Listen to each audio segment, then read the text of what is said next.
All right, you guys, welcome back to the channel. You already know what to do. Thanks for tuning in.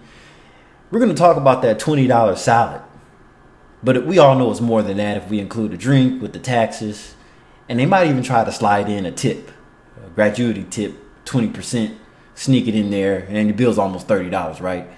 Now, we all remember Sweet Tomatoes. They just about liquidated all their stores. So I guess Sweetgreen and Kava replaced Sweetgreen. But let's go ahead and take a tune in to why the $20 salad chain is going down the drain.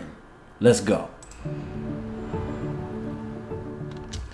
Just from the looks of it, the type of people that go to places like, pretty much a salad type restaurant, a healthy restaurant, these are all tech/office employees. They just give off that vibe. I'm looking at the smiles, I'm looking at the slacks, and I'm just looking at the urban environment.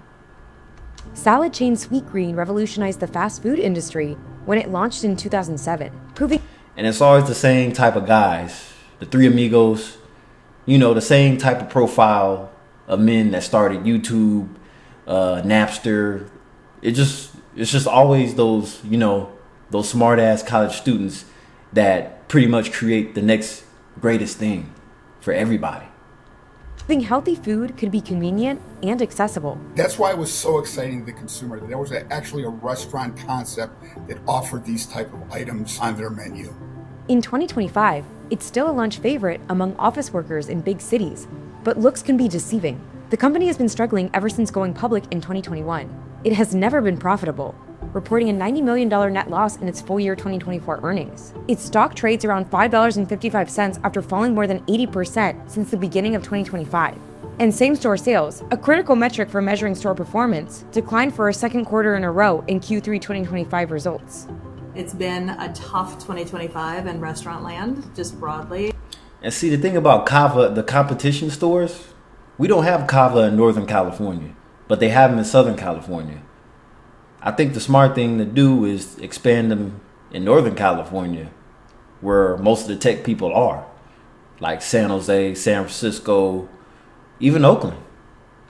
Sweetgreen hasn't been immune from that. They've clearly underperformed. It's up to them to turn the ship around and get those same-store sales into a place where investors start to pay attention again. Inflation, and now tariffs, are further hurting the chain. Competition has taken away some of its premium offering. As investors turn away, growing impatient for a turnaround, can the chain do anything to win them back? Sweetgreen was founded in Washington, D.C. by 3 Georgetown University students. The young entrepreneurs turned the brand into a national phenomenon. The company's initial funding of $300,000 came from friends, family, and venture capital funds, helping the company expand beyond Washington, D.C. and Maryland. Sweetgreen was an early innovator in mobile ordering. They really had to focus on fishing where the fish were and getting as many people through those key lunch periods as possible. And it, I think, became very apparent early on that if they could get consumers to order ahead of time and do mobile pickup, then they could end up, servicing more during the lunch day part. Now, Sweet Tomatoes will still probably be around if they would have, pretty much updated how they treat their customers. But then Sweet Tomatoes was a pretty much all day buffet. I think the place stayed open till like 8 or 9 o'clock because most of the times I went there, it was at dark. I never went there during the lunch period. Maybe a few times, but usually I went late afternoon. And those of you that are old enough, you remember Sweet Tomatoes. I remember I was dating this one girl. She was obsessed with Sweet Tomatoes. And then I think it was like $12 a person, instead of paying $20 just for a single salad. Like, come on now. When the pandemic hit, Sweetgreen was able to rely on its pre-existing strengths, giving it an edge over competitors. Digital orders, which were already half of the business, increased by 17%. It also bet on automation, acquiring restaurant company Spice and its technology for $70 million. When it couldn't depend on lunch sales in urban areas, the company accelerated plans to expand in the suburbs. By the time it filed an IPO in November 2021, it had grown to 140 restaurants across 13 states and Washington, D.C. It raised $364 million. We like to say we want to build the McDonald's of our generation. And see, that's the problem. Even McDonald's is too expensive. It's like you're paying $15 just for a single meal at McDonald's now. But they did bring that $5 menu back So that pretty much kept them in place. But overall, even McDonald's is luxury now. These places are supposed to be for convenience. That's what fast food is for convenience, not luxury pricing. But then they have to keep up with inflation and everything too. Tariff cost, get the meat, potatoes and everything shipped in. It's expensive for them. So when they have to pay more to lease the building and pay more to get the product in, they have to raise the price on customers. Eventually, we want it to be everywhere. That first day, Sweetgreen's share price jumped 76%. But the initial success was short-lived. Sweetgreen's performance post-IPO has been rocky. Its stock has consistently traded below its initial offering price, and the chain has yet to become profitable. I mean, there's solutions to this. Cheaper solutions, not as convenient though. You could go to Costco food court and get a salad for way less than $20. I think it's like, what is it, $7 at Costco? Or you could go to Safeway and get a 3-course lunch for $10, including the salad. So this is just a complete waste of money. But it saves time. That's the whole point. You're going to pay more money to save time. Both the company and Wall Street misjudged key risks, including post-pandemic hyperinflation and the slow recovery of office occupancy. Its expansion in some suburbs was challenged as some stores were built ahead of brand awareness. It did cause concern on Wall Street that perhaps they were facing a geographic portability issue, which is when you saw the stock really crash then. Ironically, 18 months later, those were some of their fastest growing locations, so it ended up not being a geographic transferability issue. Though it missed several quarters of earnings estimates, the company kept opening new locations and trying to improve operations.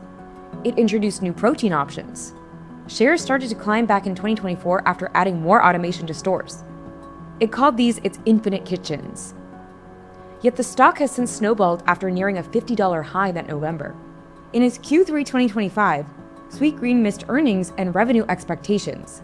Its same-store sales slipped for the second time, and traffic dropped 11.7%. Its profitability problem worsened, reporting another decline in net losses. The company also announced it had sold Spice, which developed its automated kitchen technology in an effort to reinvest in key priorities and sharpen its focus on growth and profitability. However, the sale involved a supply and I don't want nobody in Crocs making my salad. Nah, I'm joking.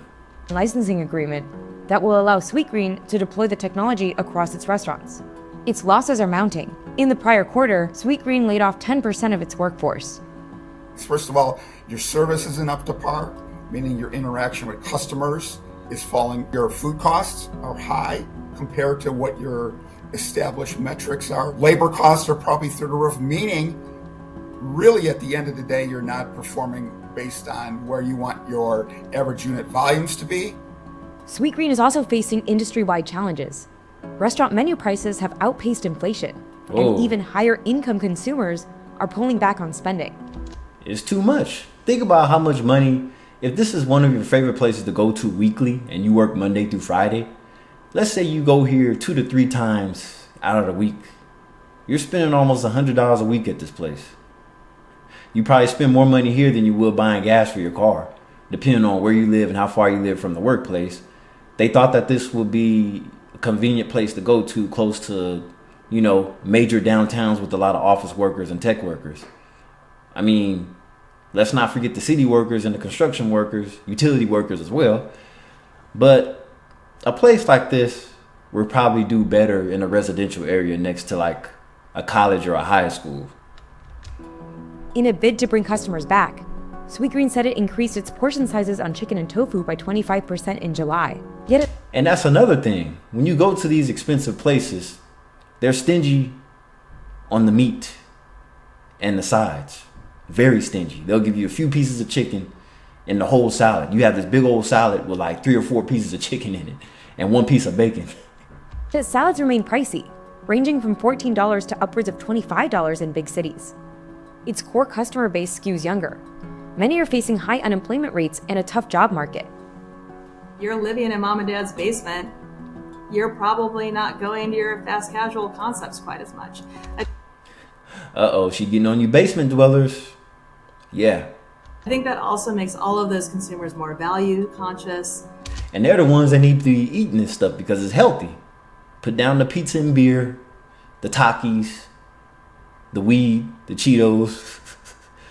They become much more focused on, did they get enough chicken in their bowl? Sweetgreen declined CNBC's request for an interview or comment. Of course they did.